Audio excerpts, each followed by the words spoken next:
The collector of shadows, Nasser Kalani, stared at the quarterly report with cold satisfaction. Another successful acquisition, another failing neighborhood transformed into luxury apartments that only the elite could afford. At 42, he had built Kalani Properties into one of the most ruthless real estate empires in the city. His corner office on the 38th floor offered a panoramic view of the skyline he was steadily reshaping. "Your car's ready, sir," his assistant announced from the doorway. Nasser nodded without looking up. The Bentley would take him to his estate in the hills, 15 acres of carefully manicured isolation. The divorce 3 years ago had left him with the property and a deeper conviction that human connections were merely transactions waiting to sour. The drive home was silent as usual.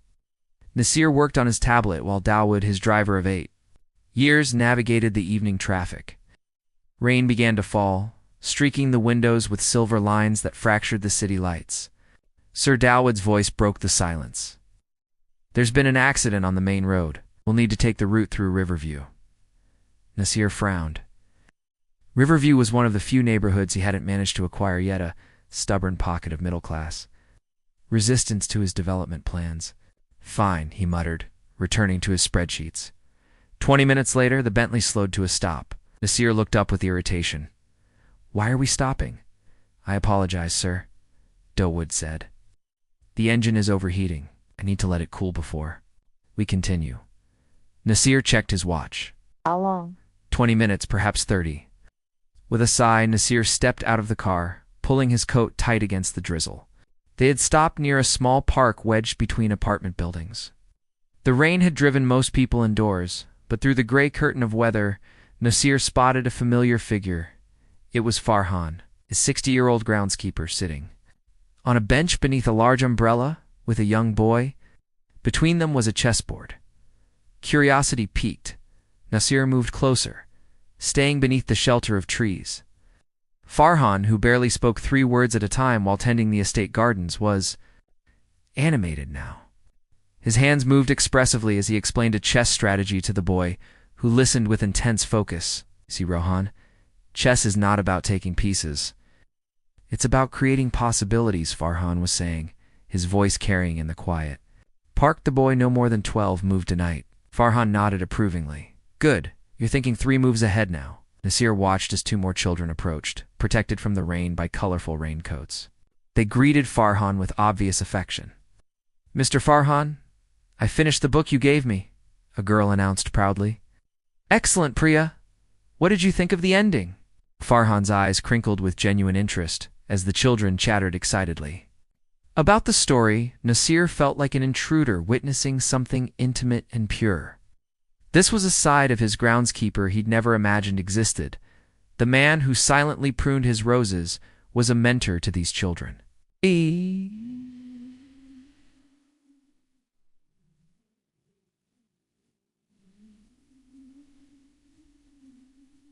A source of knowledge and encouragement. More children arrived, despite the weather, drawn to Farhan, like moths to a gentle flame. From their conversations, Nasir gathered that many came from struggling families. Farhan produced books from his weathered backpack, helped with homework questions, and continued chess lessons. When Dawood called to inform him the car was ready, Nasir retreated quietly, his mind unusually disturbed. That night, in his vast, empty house, he found himself staring at the gardens Farhan tended with such care. For the first time, he wondered about the man who had worked for him for 7 years, but remained a stranger. The next morning, Nasir approached Farhan as he carefully pruned a rose bush. "I saw you yesterday," Nasir said, without preamble. "The park with those children." Farhan straightened slowly, his weathered face unreadable. "Yes, sir. Why?" The question came out more demanding than Nasir had intended. Farhan looked toward the roses before answering. "Before I became a gardener, I was a teacher for 30 years. When I retired, I missed it." He paused. "Those children have potential. That needs nurturing, like these flowers." "Do their parents pay you?" A small smile crossed Farhan's face. "No, sir." "Not everything valuable can be measured in money." The simple statement struck Nasir with unexpected force. Before he could respond, his phone rang. Another acquisition opportunity. another building to buy and transform. As he walked away to take the call, Nasir found himself looking back at Farhan, who had returned to the roses with the same careful attention he gave to the children in the park. For the first time in years, Nasir felt something uncomfortable stir within him, the suspicion that he had been measuring value all wrong. Watercolors in Sheetha, Riverview Community Center, stood defiant against the backdrop of Nasir's latest luxury development project.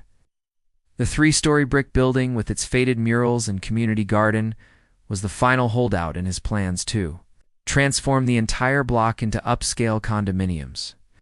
For months, his team had tried to buy the property, but the foundation that owned it refused to sell. "We need to understand what we're up against," Nasir told his project manager as they sat in his office. "I want to know why this center is so important that they're willing to turn down a generous offer." That's how Nasir found himself standing outside the community center on a sunny Saturday morning, dressed in jeans and a simple button-down rather than his usual tailored suit. He felt oddly vulnerable without his corporate armor. The center was alive with activity children running through the halls. Seniors gathered in a corner playing cards, the smell of spices wafting from a communal kitchen. Nasir followed the sounds of laughter to a large room where sunlight streamed through tall windows. A dozen children sat at tables covered in newspaper, paintbrushes in hand, creating vibrant watercolor landscapes. Moving among them was a woman with wild curly hair piled atop her head, a paintbrush tucked behind her ear, and hands stained with multiple colors. She spoke softly to each child, offering encouragement and guidance. "The sky doesn't have to be just blue," she was telling a small boy who looked frustrated with his painting. "Look outside. See how many colors are actually there? There's lavender near the horizon and those hints of gold where the sun hits the clouds." The boy squinted out the window, then mixed new colors on his palette with renewed enthusiasm. "You looking for someone?" The woman had noticed Nasir hovering in the doorway. "I'm just observing," Nasir replied, uncomfortable under her direct gaze. "Well, observers are welcome to participate." She smiled, extending a paint-stained hand. "I'm Aditi Sharma, the arts program director." "Desar," he said, deliberately omitting his last name as they shook hands. "I was curious about what happens here. Today it's watercolor landscapes. Tomorrow it might be poetry or dance or cooking." Her eyes sparkled with passion. "We believe art isn't a luxury, it's essential for developing minds and healing hearts." Before Nasir could respond, a familiar figure entered from a side door carrying a tray of steaming cups. "Chai time," Farhan announced, then stopped short. When he saw Nasir, if he was surprised to see his employer, he hid it well. "Would you like some tea, sir?" Aditi raised an eyebrow at the formal address, but said nothing as she helped distribute the cups to the children. "I didn't know you volunteered here," Nasir said quietly to Farhan. 3 days a week," Farhan replied. "But I tend the community garden and help with the literacy program." Nasir accepted a cup of chai, its aromatic spices reminding him of his grandmother's Kitchuna memory so distant he was startled by its sudden clarity. "Mr. Farhan teaches us about plants," the young girl announced, tugging at Nasir's sleeve. "He knows everything about growing things. Look what I made."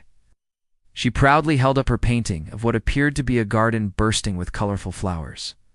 "It's very expressive," Nasir said awkwardly. "That's Dia," Aditi explained after. The child had run back to her table. She and her mother came here after escaping an abusive situation. She barely spoke for months. The garden and art room were the first places she began to open up. Nasir glanced around the room with new eyes, noticing the worn furniture, the mismatched art supplies, the ceiling that showed signs of water, damage and yet. The space was filled with more joy than his pristine office tower had ever known. A series of photographs on the wall caught his attention. They showed the center through the year's community celebrations, graduations, multicultural festivals. "The center's been here for over 30 years, Aditi said, following his gaze. 3 generations of families have found support here. Why we're fighting so hard to keep it open?" "Fighting?" Nasir asked, feigning ignorance. Aditi's expression hardened slightly. "Some developer wants to turn this entire neighborhood into luxury condos that none of us could afford. They've been pressuring the foundation to sell. Nasir felt a flash of defensiveness. Perhaps the developer could build something better, more modern. Better for whom? Aditi challenged. This neighborhood needs affordable housing and community. Spaces, not another playground for the wealthy. Money isn't the only form of value, Mr. Dot. Just as he said, sir. He said, avoiding her question. And what would you do if you had the resources to improve this place? The question seemed to surprise her. Aditi gazed around the room thoughtfully. We'd fix the roof, first of all. Expand the community garden. Create more programs for seniors and young mothers. Build affordable housing that allows people to stay in their community.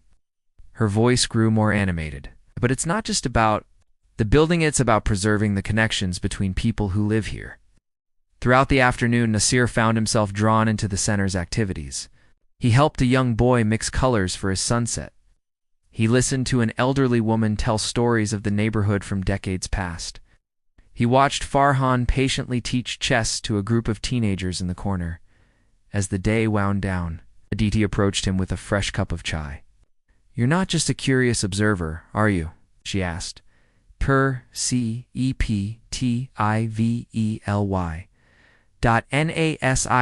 considered lying, but found he couldn't under her steady gaze. No, I'm not. Are you from the development company? There was no hostility in her tone, only a quiet resignation. Own it, Nasir admitted. Aditi nodded slowly, as if confirming a suspicion. I thought so. You have that look, someone who measures everything by its market value. The assessment stung with its accuracy.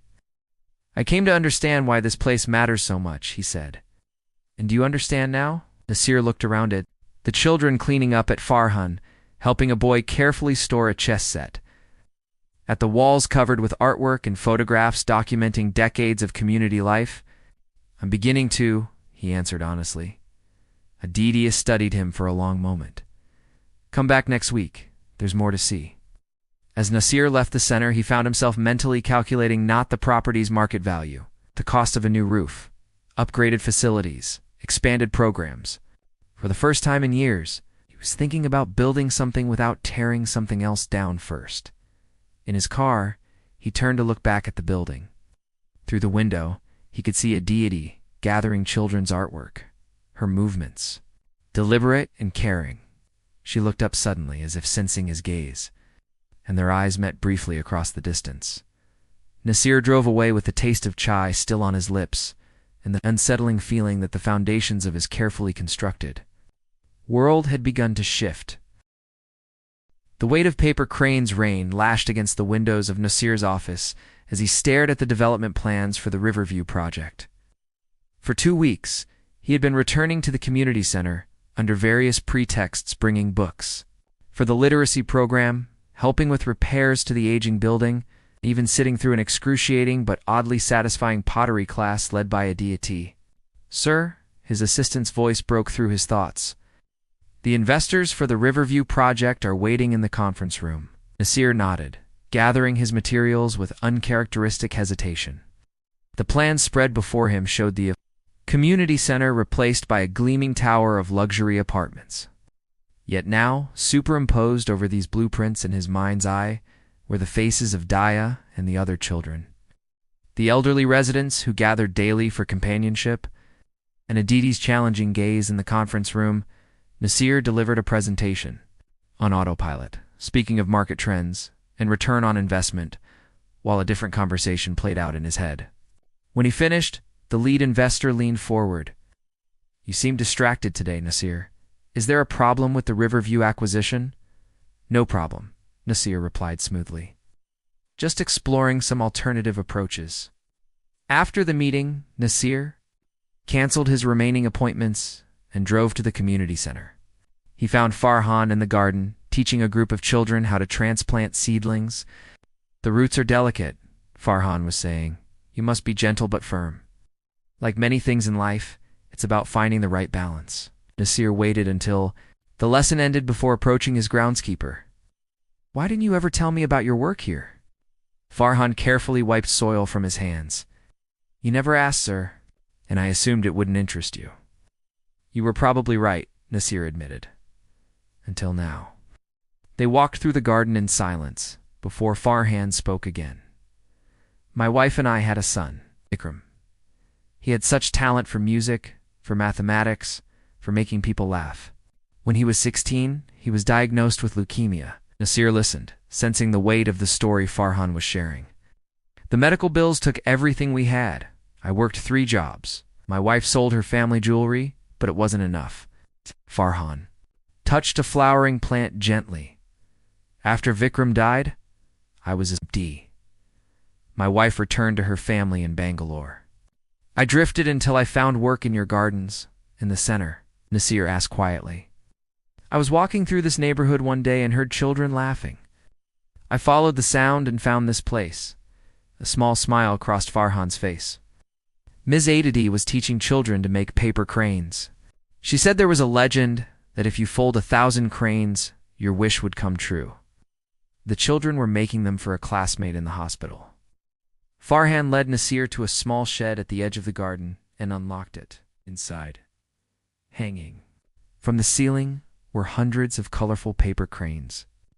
Every child who comes through the center makes at least one, Farhan explained. We're well past 1,000 now, but we keep making them, some for wishes, some for remembrance. Nasir reached up to touch one of the delicate paper birds. Did Vikram ever come to a place like this? No, Farhan said simply. There was no time or money for such things during his illness. That's why places like this matter. They give children moments of joy and creation that can sustain them through darkness. As they exited the shed, Nasir saw Aditi approaching with a group of teenagers. She wore a paint-splattered apron over a vibrant blue dress, her hair escaping its clip in wild curls that caught the afternoon light. Mr. Kalani, she greeted him with formal politeness that hadn't been present before she learned his identity. What brings the developer to our humble center today? The teenagers whispered among themselves, clearly recognizing his name. I wanted to see the mosaic project you mentioned, Nasir said. Trying to sound casual, Aditi studied him for a moment, then nodded. We're working on it now. You're welcome to observe. The mosaic project occupied the center's largest walla community. Timeline made of broken tiles, glass pieces, and other repurposed materials. Each section represented a decade in the neighborhood's history. From its origins as an immigrant community to its current struggle against gentrification, as Aditi guided the teenagers in placing new pieces, she explained the significance of each section to Nasir. Her initial coolness gradually warmed as she spoke about the community's resilience and creativity. This section represents now, she said, pointing to an unfinished area. The future is still unwritten. A teenage boy named Rajiv looked directly at Nasir. Will our homes still be here in the future? Or will they all become expensive apartments, like the ones you build? The directness of the question caught Nasir off guard. Before he could formulate a diplomatic response, Aditi intervened. Mr. Kalani is here to learn about our center, Rajiv. Let's give him the chance to do that before we judge his intentions. The defense surprised Nasir more than the boy's challenge had. Later, as the teenagers worked on their sections of the mosaic, Aditi invited Nasir to her small office. Unlike the orderly minimalism of his own workspace, Aditi's office was a creative chaos of art supplies, grant applications, children's drawings, and books piled on every surface. She cleared a chair for him and produced 2 mugs of chai, seemingly from nowhere. Why do you keep coming back? She asked without preamble. Nasir considered deflecting but found himself answering honestly. I'm not entirely sure. Aditi raised an eyebrow. That's probably the most truthful thing you've said since we met. What makes you think I'm being dishonest? Present yourself as a curious visitor, but you're the man trying to demolish this center. That's a significant omission. Nasir sipped his chai to buy time. I didn't plan to tell you who I was, and yet you did, and you keep returning. Aditi leaned forward. I think you're wrestling with something, Mr. Kalani. Please, call me Nasir. Nasir, she amended, his name sounding different in her voice. I believe people can change, but I've seen too many communities destroyed by broken promises to trust easily. From her desk, she retrieved a folder and handed it to him. Inside were letters from children, parents, and elderly residents describing what the center meant to them. Before you make your final decision about this place, I want you to read these. ADIT said, see the riverview that exists beyond property values and development potential. As Nasir read the heartfelt testimonials, a memory surfaced from his childhood, his father pointing to buildings and saying, one day, we'll tear all this down and build something that makes real money. The ambition had been passed to him like an inheritance, along with the belief that the only value worth measuring was financial. When he looked up, Aditi was watching him with those perceptive eyes that seemed to see past his carefully constructed facade. I have a proposal, Nasir said suddenly. What if instead of demolishing the center, Kalani Properties partnered with your foundation? We could renovate this building, add affordable housing units, expand your programs. Aditi's expression remained guarded. And what would you get out of this partnership? The question made Nasir pause. What was he seeking? Profit. Absolution. Something else entirely. A different kind of legacy, perhaps, he answered finally. Outside the office window, the afternoon sun caught the paper cranes hanging in Farhan's garden shed, making them glow like lanterns. Nasir felt the weight of choices past and future settling. Around him, like those delicate paper birds, each one a possibility, a responsibility, a chance to fold the world differently. When the rains came, the monsoon season arrived with unprecedented fury. For 3 days, rain pounded the city, flooding streets and overwhelming drainage systems. Nasir stood by his office window, watching the deluge transform the urban landscape into a series of glistening islands. His phone rang, Aditi's name appearing on the screen. Over the past month, their relationship had evolved from wary collaboration to something more complex as they worked on plans for the center's future. He had found himself sharing meals with her, lingering after meetings to discuss books or films. Discovering parts of himself he had long neglected. The center's basement is flooding, Aditi said without preamble when he answered. The roof is leaking in 3 places. We've moved everything we could to higher ground, but her voice caught. The children's artwork, our records, the community library, ... We're losing so much. I'll be there in 20 minutes, Nasir promised, already reaching for his coat. His driver couldn't navigate the flooded streets, so Nasir abandoned his usual caution and took the metro as far as it was running, then walked the remaining distance through ankle-deep water. By the time he reached the center, his expensive shoes were ruined and his clothes soaked. But such concerns had become strangely irrelevant. The scene that greeted him was one of organized chaos. Community members formed human chains, passing books and supplies to higher floors. Farhan directed a group of teenagers in placing sandbags against the doors. Aditi moved through it all, clipboard in hand, prioritizing what could be saved. When she saw Nasir, relief flooded her face. You actually came. Of course I came, he replied, oddly hurt that she had doubted him. For hours, he worked alongside volunteers to mitigate the damage. Nasir found himself hauling sandbags, mopping floors, and helping elderly residents to safety. His suit was ruined, his hands blistered, but he felt more purposeful than he had in years. As evening approached, the rain finally slowed. Most volunteers had gone home to check on their own properties, leaving just Nasir, Aditi, Farhan, and a few dedicated. Others to continue the cleanup. In the art room, Nasir found Aditi carefully hanging children's paintings to dry. Many were water damaged but salvageable. She looked exhausted, her curls plastered to her face, clothes splattered with mud. We should get some rest, he suggested gently. Aditi shook her head. The forecast says more rain tonight. We need to prepare. You can't help anyone if you collapse from exhaustion. She finally stopped, leaning against a table. This building has survived for decades, through all kinds of storms, but I don't know if it can survive this one. Nasir looked around at the water damage, the sagging ceiling, the warped floorboards. The renovation plans they had been discussing suddenly seemed inadequate in the face of such structural vulnerability. Maybe it's time to consider something more radical than renovation, he said carefully.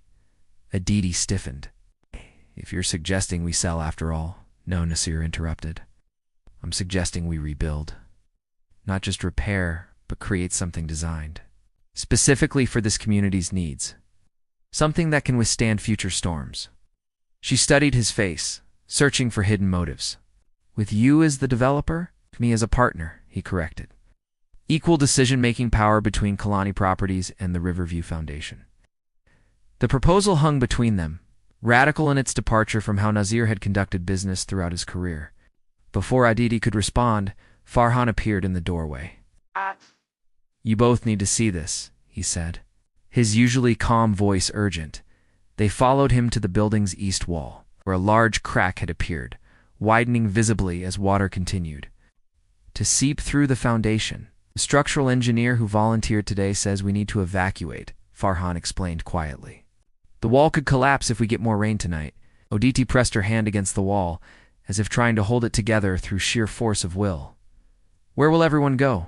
The programs, the classes, the community meetings.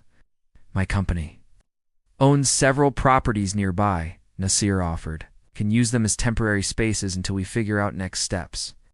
Your luxury properties? Aditi asked skeptically. They're empty while waiting for buyers, Nasir replied. A purpose then sit vacant.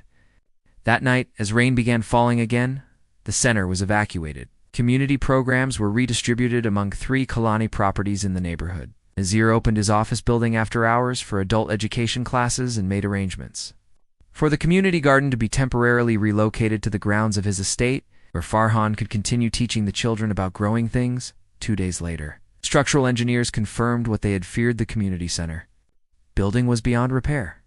The foundation would need to be completely rebuilt. In his office, Nasir spread out preliminary designs for a new center, one that incorporated affordable housing, expanded program spaces, green technology, and resilient infrastructure. The plans represented everything he had learned about the community's needs over the past months. His phone rang, his largest investor, who had gotten wind of the project's evolution. I'm hearing disturbing rumors, Nasir, the investor said without greeting. Something about converting the Riverview project into affordable housing and community spaces? That would cut our projected returns by more than half. The returns will be different, but sustainable, Nasir replied. And there are tax incentives for community development projects that offset some of the reduced margin. This isn't what we agreed to, the investor countered. Either you return to the original luxury development plan, or we'll pull our funding and back a competitor who understands how this business works. The ultimatum was clear. Nasir glanced at the framed photograph now sitting on his desk. Aditi surrounded by children at the center's last community celebration, her smile radiant as she helped them create paper lanterns. The image had been captured by Farhan, who had quietly presented the framed print to Nasir with the simple comment, "You're becoming part of the community's story now." I understand your position, Nasir told the investor calmly. You should pursue whatever business relationships align with your goals. After ending the call, Nasir sat in silence, contemplating the magnitude of what he had just done.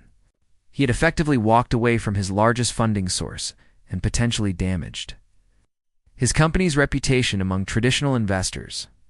The intercom buzzed. Ms. Sharma is here to see you, his assistant announced.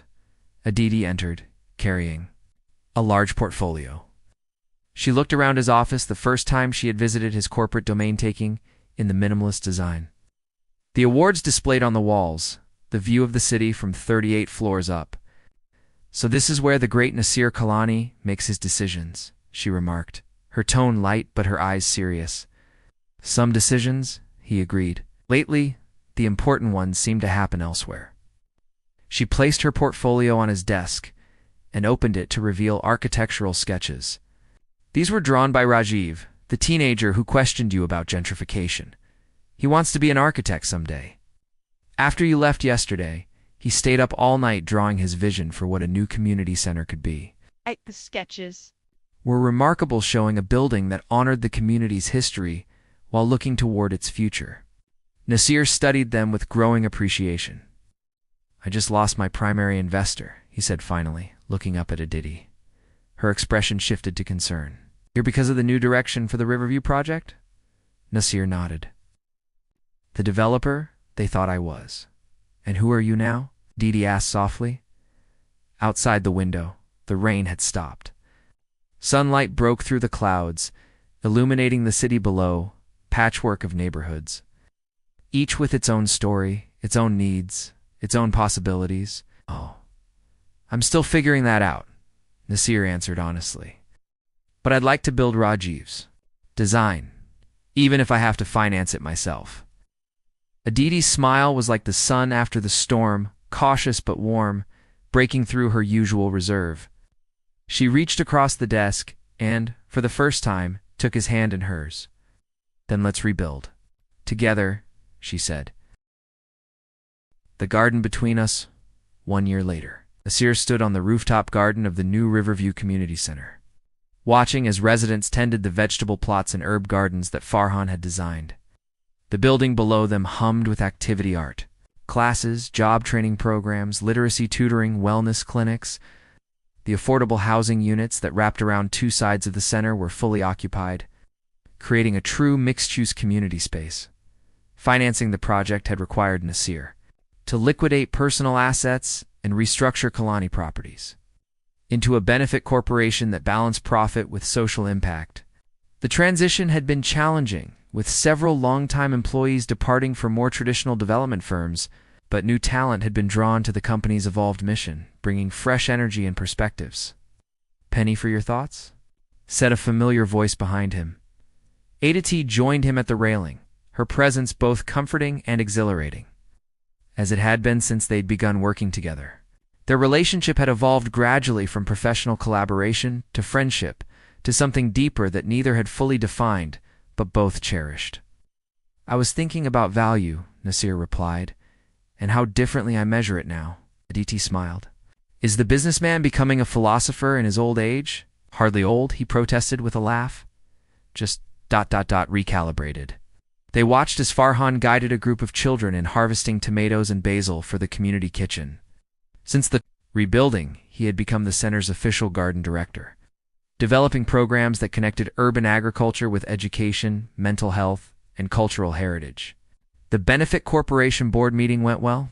Aditi asked, referring to the morning session Nasir had attended. "Better than expected. Our social impact metrics are strong, and financially we're stable. Different from my previous ventures, but sustainable." He turned to face her.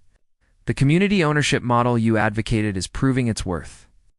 The new center operated under a hybrid model, where residents held partial ownership through a community land trust, while Kalani Properties maintained a stake that ensured professional management and financial oversight."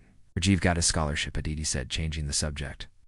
"The architectural internship at your firm this summer convinced the university admissions committee." Nasir nodded with satisfaction. The teenager whose design had inspired the new building was now headed to architecture school with a full scholarship from the foundation. Nasir had established with a portion of his personal fortune. "He has remarkable talent," Nasir acknowledged, "and now he'll have the opportunity to develop it." Below them, the afternoon sun cast long shadows across the central courtyard, where a celebration was being set up. Tables and chairs were arranged beneath strings of lights, and the community kitchen staff prepared food for the evening's event, the 1-year anniversary of the center's opening. "We should help with the preparations," Aditi suggested, though. She made no move to leave. In a moment, Nasir said, gathering his courage for what he had planned to say, "I want to ask you something first." Aditi turned to him expectantly, the breeze lifting her curls. She wore a simple linen dress, rather than her usual paint-splattered work clothes, a concession to the day's festivities. "This past year has been..." Nasir searched for the right words. "Transformative. Not just the center, not just my business, but me. Who I am, what matters to me." "You've certainly surprised many people," Aditi acknowledged with a smile, "including me. I've been thinking about next steps," he continued. "Not just for the center or Kalani Properties, but for us." A guarded look crossed Aditi's face. "I'd like to establish a foundation that could replicate this model in other neighborhoods. It's not just in this city, but in others facing similar pressures from development." Nasir took a deep breath. "And I'd like you to run it with me, as my partner, in every sense." Aditi's expression softened into something complex, part tenderness, part uncertainty.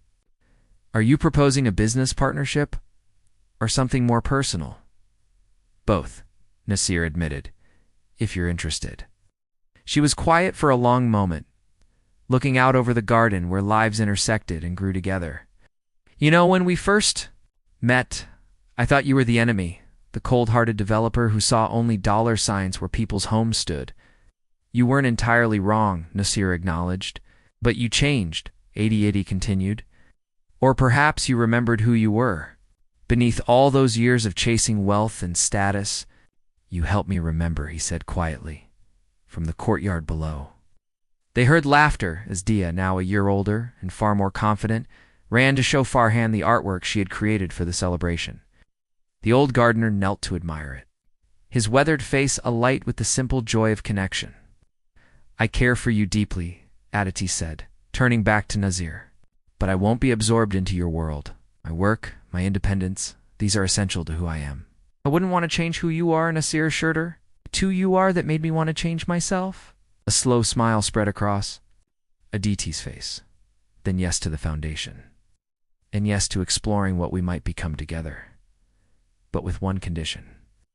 Name it that we never forget where this began. She gestured to the center below them, to the community that had brought them together. That we remain grounded in why we do this work, not just how or where. Nasir reached for her hand, marveling at how something so simple could feel so profound. I think Farhan would approve of that condition. He always says the garden teaches us to stay connected to what nourishes us. As if summoned by his name, Farhan appeared at the rooftop entrance. They're asking for both of you downstairs, he called.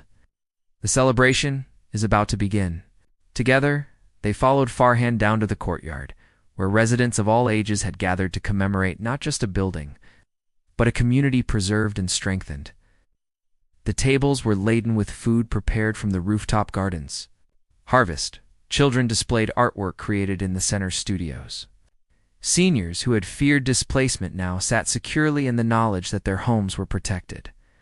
As dusk fell, Rajiv presented Nasir and Aditi with a detailed architectural model of the center, meticulously crafted to show how his vision had become reality. You built more than a building, the young man said, his voice thick with emotion. You've built a future for all of us. You're later. As lanterns illuminated the night and music filled the courtyard, Nasir found himself standing slightly apart, watching as Aditi danced with the children. Farhan joined him, offering a cup of chai. When I first came to work for you, the older man said, I thought you were a man who had everything but possessed nothing of true value. You were right, Nasir admitted. Farhan's eyes crinkled with wisdom and affection. And now, Nasir looked at the celebration before him, at Aditi's joyful movement, at the community gathered in the space they had created together, at the garden that symbolized both roots and growth. Now I understand what you told me that day in my garden, he said. Not everything valuable can be measured in money. Farhan nodded approvingly. It's the most precious things in life are like seeds, he said, placing a small packet in Nasir's palm. They require patience, care, and faith to grow into something beautiful. Nasir opened the packet to find wildflower seeds, vibrant, resilient varieties that could thrive in urban environments. For the journey ahead, Farhan explained, wherever you and Ms. Aditi decide to plant your next garden. As the night deepened and stars appeared above the city lights, Nasir joined Aditi in the center of the courtyard, no longer the observer on the periphery, but a full participant in the community they had built together. Around them, paper lanterns swayed in the gentle breeze, illuminating faces bright with possibility, the most valuable currency he had ever known.